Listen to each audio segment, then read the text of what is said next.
Shalom Bapak Ibu, salam sejahtera bagi kita semuanya. Hari ini renungan bagi kita yang terambil dari Kisah Para Rasul 22 ayat yang ketiga. Demikian bunyi firman Tuhan. Aku adalah orang Yahudi, lahir di Tarsus di tanah Kilikia, tetapi dibesarkan di kota ini, dididik dengan teliti di bawah pimpinan Gamaliel dalam hukum nenek moyang kita, sehingga aku menjadi seorang yang giat bekerja bagi Allah, sama seperti kamu semua pada waktu ini. Jika demikian Bapak Ibu, dari manakah semua ini dimulai? Apa titik penentu sehingga seperti yang sekarang ini, yaitu mengenai kehidupan Paulus?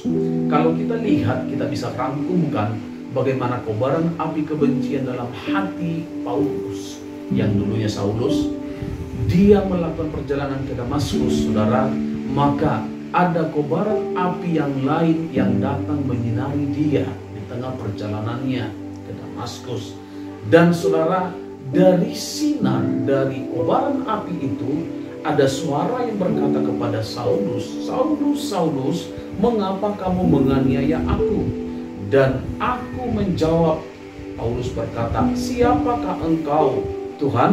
Dan dia berkata kepadaku, "Akulah Yesus orang Nazaret yang kamu aniaya itu."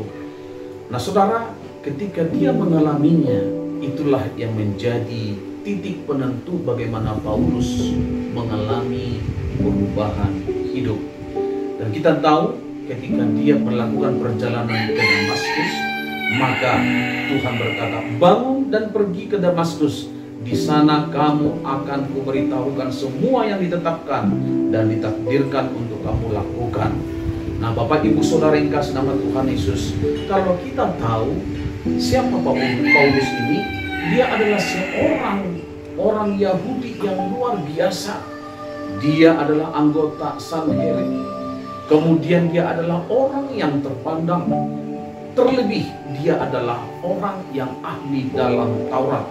Namun Bapak Ibu Saudara, ketika dia mengalami perjumpaan dengan Tuhan, perjumpaan dengan Tuhan yang menjadi titik awal bagaimana Paulus memiliki kehidupan yang luar biasa.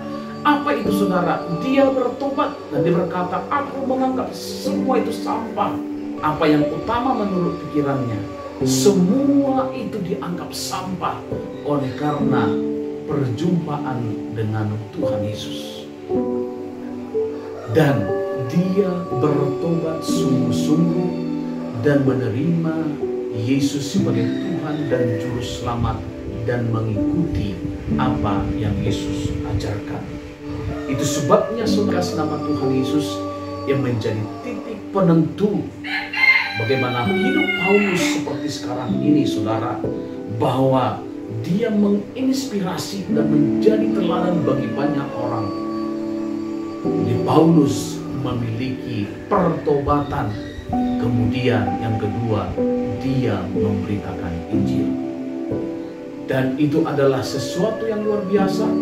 Ketika kita bertobat, kita akan memberitakan Injil.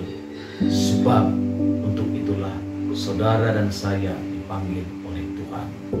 Tuhan Yesus memberkati.